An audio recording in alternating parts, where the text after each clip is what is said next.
Tal mis hermanos? Buenos días. Les agradezco su presencia conmigo como cada mañana, hoy en este domingo 16 de octubre, en el que empezamos la semana 29 de tiempo ordinario. Les agradezco su confianza, les agradezco a los nuevos suscriptores, ya somos creo que 304, 305 por ahí. Y les agradezco a los que se han suscrito y los invito a los que no lo han hecho que se suscriban al canal. Y para todos los nuevos suscriptores, los invito a que se echen un clavado en los videos anteriores. Obviamente la mayoría de los videos que subo son la reflexión de la palabra, pero también he subido algunos otros temas como qué hacer con las cenizas de nuestros seres queridos, por qué no debemos de tenerlas en casa. Hay un tema por ahí ya en el historial de videos que he subido. Otros temas de desarrollo humano como autoestima. He subido 2 temas con respecto a la autoestima, 2 videos. Y otro video respecto a la resiliencia, que precisamente la resiliencia tiene que ver con los mensajes del día de hoy, con las lecturas del día de hoy. Pero bueno, igual por ahí seguiré también subiendo algunos otros videos de desarrollo humano, además de esta meditación de la palabra. Y hoy pues bueno, iniciamos con la lectura, en la primera lectura en este domingo es del libro del Éxodo, capítulo 17, versículos del 8 al 13. En la segunda lectura seguimos meditando la segunda carta a Timoteo, capítulo 3, versículos del 14 al final, y capítulo 4, versículos 1 y 2. Y en el Evangelio será Lucas, capítulo 18, versículos del 1 al 8. El tema general, y como igual que la semana pasada, la primera, y como muchas veces la primera lectura del Evangelio van muy de la mano. El tema en general es la persistencia en la oración. Dios siempre escucha, pero hay que ser persistentes y tenaces en la oración. En la primera lectura nos presenta al pueblo de Israel caminando a través del desierto. El pueblo de Israel que ya ha salido de la esclavitud de Egipto y ahora se dirige a la tierra prometida. Y vemos cómo hoy enfrenta la primera gran batalla en ese caminar, en donde tiene que luchar en contra de los amalecitas. Esto, mis hermanos, acuérdense que la palabra de Dios es palabra viva y eficaz, que aunque fue escrita hace miles de años, sigue siendo muy actual, porque esto que les acabo de decir nos representa a nosotros. Nosotros hemos sido liberados también como el pueblo de Israel, pero nosotros hemos sido liberados de la esclavitud del pecado. Pero también como el pueblo de Israel tenemos que caminar en esta tierra rumbo a la tierra prometida, rumbo al cielo. Tenemos que caminar en esta vida, que es el desierto de nuestra vida, y el enemigo nos va a atacar. Vamos a tener que enfrentar batallas en contra del enemigo, que es el diablo. Y aquí nos presenta a Moisés y a Josué repartiéndose la chamba. Josué tiene que ir a enfrentar al enemigo, tiene que ir en la batalla a luchar en contra de él, pero Moisés orando para pedirle que el Señor fortalezca al ejército de Israel y pueda salir avante. Esto nos enseña a nosotros el día de hoy que nosotros también tenemos que enfrentar a ese enemigo. Una de las estrategias del diablo ahora es hacerse pasar desapercibido. Mucha gente piensa que el diablo no existe porque no lo han visto, porque quieren ver al diablo así rojo, con cuernos, con patas de caballo o de cabra y con cola. Y no es así. El enemigo quiere pasar desapercibido para poder atacarnos. Entonces, nosotros tenemos que ser conscientes que existe y que nos está atacando para desviarnos del camino hacia el cielo. Entonces tenemos que enfrentarlo como lo hizo Josué, pero también como lo hizo Moisés, tenemos que enfrentarlo no solamente con nuestras propias fuerzas, sino con la fuerza de Dios a través de la oración. El enemigo, el diablo, es muy fuerte, es un ángel con poderes. Por lo tanto, si lo enfrentamos solos, seguro nos va a derrotar. En cambio, con la oración, caminando de la mano, enfrentándolo con el Señor, no puede derrotarnos. Incluso a veces tenemos que pedir ayuda también humana. Así como aquí vemos cómo Aarón y Hur ayudaban a Moisés manteniéndolo, porque Moisés se cansaba de estar con los brazos arriba y los bajaba. Y entonces ellos tenían que ayudarle a mantener los brazos arriba. Esto es muy simbólico porque cuando alguien te da ánimos y te dice que no desistas, te dice no bajes los brazos, hay que seguir luchando. porque aquí vemos cómo Moisés, cuando él bajaba los brazos de cansancio, mientras él mantenía los brazos arriba, el pueblo de Israel caminaba en la batalla venciendo. Pero cuando se cansaba y bajaba los brazos, el enemigo empezaba a avanzar y a derrotar al pueblo de Israel. Esto también es muy significativo, mi hermano. Cuando tú te cansas de orar, cuando tú sientes que el Señor no te escucha y prefieres ya no hacer oración, le estás dando pie al enemigo para que empiece a vencerte y a derrotarte. Pero si tú te mantienes firme, con los brazos levantados hacia el Señor clamando ayuda, el Señor se mantendrá firme en tu ayuda y finalmente podrás vencer al enemigo. Tener los brazos arriba es seguir luchando en contra del enemigo, pero seguir luchando en oración, seguir luchando en compañía del Señor y juntos podemos salir adelante. Esa es la persistencia en la oración, a pesar de que parezca que no es efectiva, saber que realmente Dios siempre nos escucha y Dios siempre ahí está, ahí en nuestro lado, luchando la batalla con nosotros.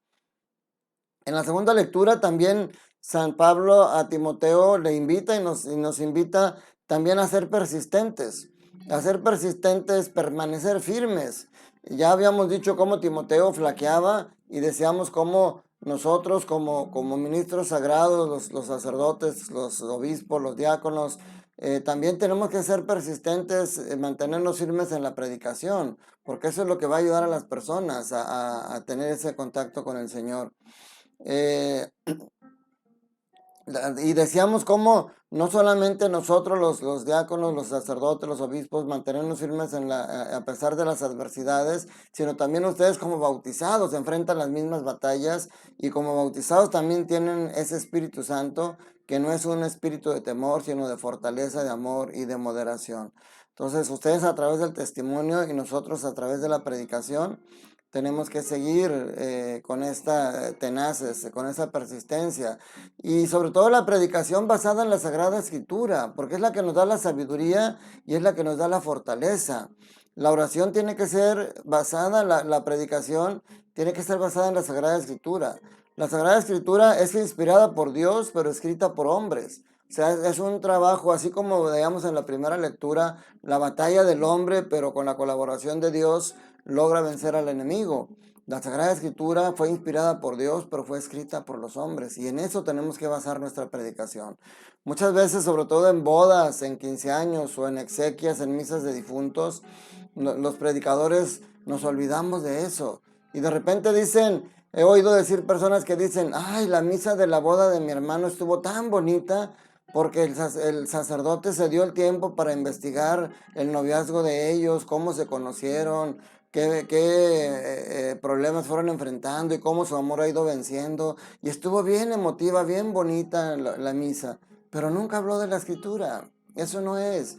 La predicación, por supuesto que tenemos que darle su lugar, si es una boda, si es un 15 años, si es un difunto, hablar en cada uno de esos casos de lo que necesita la gente escuchar en cada uno de esos momentos, pero siempre basados en la escritura, no basados en querer resaltar solamente las virtudes del difunto o en querer resaltar el amor de los novios, sino que la Sagrada Escritura, cómo va a fortalecer cada una de esas situaciones. El tercer punto de esta segunda lectura y que es muy importante, a nosotros nos gusta escuchar al Padre hablar bonito, que nos hable de la misericordia y del amor de Dios y del consuelo. Pero dice San Pablo, la Sagrada Escritura es útil para enseñar, para reprender y para corregir. Porque la Sagrada Escritura te enseña el camino, porque tienes que ir avanzando hacia el reino de los cielos. Pero si ve que te estás desviando, te tiene que corregir en el camino. Y en esa corrección te tiene que reprender. Tiene que hablarte duro algunas veces como Jesús lo hacía. Entonces por eso es bien importante tener claro esa situación. Al final dice San Pablo, dice, en presencia de Dios y de Cristo Jesús, que ha de venir a juzgar a los vivos y a los muertos, te pido encarecidamente por su advenimiento y por su reino, que anuncies la palabra, insiste a tiempo y a destiempo, convence, reprende y exhorta con toda paciencia y sabiduría. Fíjense, esa palabra paciencia parecería fuera de lugar en una predicación donde hablamos más de la persistencia y de la tenacidad, pero no están peleados. La persistencia y la tenacidad tiene que ser firme de no dejar la oración, pero con paciencia, no con exigencia, sabiendo que el Señor tiene los tiempos en los momentos que ha de actuar. Y en el Evangelio nos presenta dos personajes, un juez inmoral, indiferente ante la injusticia, que en este caso representa a los amalecitas, cómo tratan de vencer al pueblo de Israel, y una viuda que exige justicia con insistencia, que representa al pueblo de Israel, que con insistencia se presenta en la lucha y que nos representa a nosotros, que tenemos que ser persistentes en la oración y en la lucha, en la batalla en contra del enemigo. Fíjense, no es casualidad que este segundo personaje sea una mujer y que sea una viuda. Es una mujer porque recordemos que la mujer tenía poco valor y poca importancia en la época de Jesús. O sea, la mujer y luego más viuda. Una viuda estaba desamparada, una viuda estaba a la caridad de que la gente lo pudiera ayudar. Entonces nos presenta una persona con todas las de perder, una mujer, y sin embargo ella persiste, ella insiste, ella lucha y finalmente sale vencedora. Su insistencia no baja los brazos, como decíamos en la primera lectura, y esa insistencia le da frutos. Porque el juez, aun y cuando no sea por hacer justicia, por amor, por misericordia, dice, con tal de que esta mujer no me siga molestando, le voy a hacer justicia. Dice, aunque no temo a Dios ni respeto a los hombres, fíjense, eso es importante en nuestra reflexión. Aunque no temo a Dios ni respeto a los hombres, sin embargo, por la insistencia de esa viuda, voy a hacerle justicia para que no me siga molestando. Entonces aquí lo que Lucas quiere darnos a entender, lo que nos quiere enseñar es que si ese juez injusto hace justicia para que no lo molesten, con mayor razón Dios, el Señor, que es un hombre justo y compasivo y misericordioso, te va a hacer justicia, y no para que no lo molestes, sino por el amor que te tiene. Dios, debes de confiar siempre en Él. En toda crisis, en toda batalla, para triunfar, contamos con la fuerza de Dios y debes de mantenerse firme. Pero esa fuerza quiere contar con nuestra ayuda y con nuestra colaboración. Recordemos que para Dios no hay imposibles y Dios lo puede todo. Pero recordemos cómo, por ejemplo, en la multiplicación de los panes, Dios quiso necesitar de la ayuda de los demás, que le dieran esos 5 panes y 2 peces, y con ellos darles de comer a toda la gente.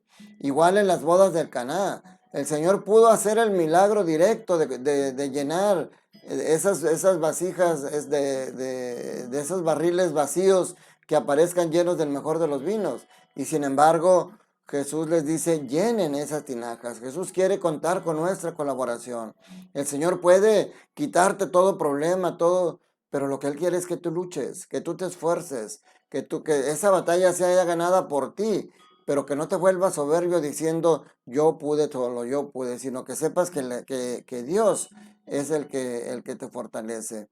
Y también recordar la importancia de la Sagrada Escritura, porque a través de esa fuerza, esa Sagrada Escritura, esa Biblia que tienes que leer, te va a poner ese contacto con el Señor y te va a dar la fortaleza. Porque claro, tú encuentras esa fortaleza en la Eucaristía como sacramento a la hora de comulgar y en la Eucaristía como acción de gracias, en la misa. Ahí tú encuentras esa fortaleza porque ahí también vas a encontrar la palabra de Dios. Ahí te la van a explicar en la homilía y la vas a escuchar en las lecturas. Tú encuentras esa fortaleza en un retiro. Tú encuentras esa fortaleza en una hora santa. Pero todas estas situaciones, la Eucaristía, el retiro, la hora santa, son solamente en ciertos momentos. No los puedes tener en tu casa. En cambio, la Sagrada Escritura sí la puedes tener en tu casa. Sí la puedes leer en tu casa y leer. Es lo que hemos dicho, cuando tú oras, Dios te escucha. Y cuando tú lees la Escritura, Dios te habla. Entonces, mi hermano, el mensaje de hoy es muy particular y muy directo, persistente en la oración. El enemigo existe, el enemigo te va a atacar, te va a tratar de sacar de ese caminar hacia la tierra prometida, pero tú te tienes que mantener firme en la oración, firme en la lucha, pero no con tus propias fuerzas, sino con la oración. Y a veces con la ayuda de otros, como vimos en la primera lectura. La oración personal es muy importante, pero la oración comunitaria fortalece. Donde 2 o más se reúnen en mi nombre, ahí estoy yo en medio de ellos, dice Jesús. Entonces, mi hermano, Ese es el mensaje de hoy. Es un mensaje de amor y de esperanza como siempre. El Señor quiere decirte cuánto te ama y el Señor quiere decirte que a pesar de tus defectos, de tus virtudes, Él te ama así como eres, pero no le gusta que seas como eres porque eso te puede llevar al camino de la perdición y el Señor te da la libertad. Quiere que lo sigas también porque lo amas, no porque busques los milagros de Él. Acércate, deja que sane tu corazón, deja que la palabra de Dios te corrija. Deja que el Señor te levante, te saque de ahí donde estás hundido en el pecado. Deja que el amor de Dios se derrame en tu familia. Ama a tu esposa, ama a tus hijos, díselos, demuéstraselos, ama a tus padres. Un día ya no los vas a tener. Y si ya no los tienes, entonces te habrás dado cuenta que ya cuando ya no lo tienes es cuando lamentas no haber pasado tiempo con él. Entonces si los tienes todavía pasa tiempo con ellos. Si no los tienes, ora a través de ellos en el cielo. Ellos no son ángeles, son personas que ya están en el cielo y que desde ahí pueden interceder por ti. Que el amor y la misericordia de Dios se haga presente hoy en tu vida y que eso te ayude a encontrar esa plenitud que Dios quiere para ti y esa felicidad eterna un día en el cielo la empieces a vivir en este mundo. Y que la bendición de Dios Todopoderoso, Padre, Hijo y Espíritu Santo, descienda sobre ustedes, sus familias, trabajos y escuelas y permanezca para siempre. Te mando un fuerte abrazo, cuídate mucho, te deseo todo bien en el Señor.